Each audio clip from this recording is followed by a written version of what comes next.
Les chasseurs lancèrent simultanément leurs lances dans les airs. Au moment où elles ont touché le sol, les pointes tranchantes formèrent instantanément une barrière invisible. Le troupeau de yaks en charge fut complètement pris au dépourvu, paniquant immédiatement et rebroussant chemin pour fuir.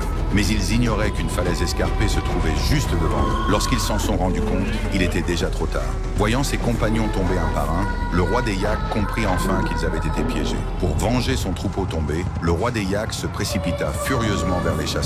En chemin, il entra en collision avec un jeune homme plutôt frêle nommé Jack, qui se trouvait être le fils du chef de la tribu. Voyant son fils en danger, le chef lança sa lance de toutes ses forces, la plantant profondément dans le ventre du taureau. Mais la bête enragée ne s'arrêta pas, déterminée à entraîner Jack avec elle. Heureusement, Jack ne tomba pas immédiatement dans le vide. Il s'agrippa à la paroi de la falaise et resta suspendu dans les airs. Mais il se trouvait à plus de 9 mètres du sommet, rendant son sauvetage très difficile.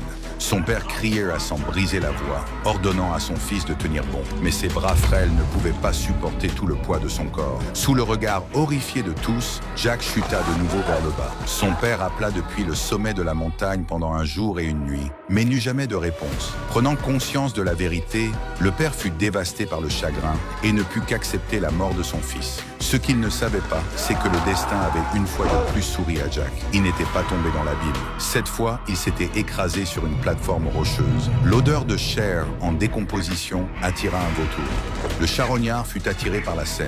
Il se posa sur le corps de Jack et le picora violemment sur les lèvres. La douleur aiguë réveilla Jack en sursaut. Mais quand il regarda en bas, Jack fut terrifié par ce qu'il vit. Face au gouffre sans fond, il ne pouvait que tenter de grimper vers le haut. Cependant, de manière inattendue, son pied glissa et il se retrouva suspendu de nouveau dans les airs. Cette fois, il n'y avait aucun appui et seul l'épuisement et la mort l'attendaient. Juste au moment où tout espoir semblait perdu, une violente tempête éclata soudainement. Une pluie intense s'abattit sur la paroi de la falaise. Jack aperçut instantanément une lueur d'espoir pour sa survie.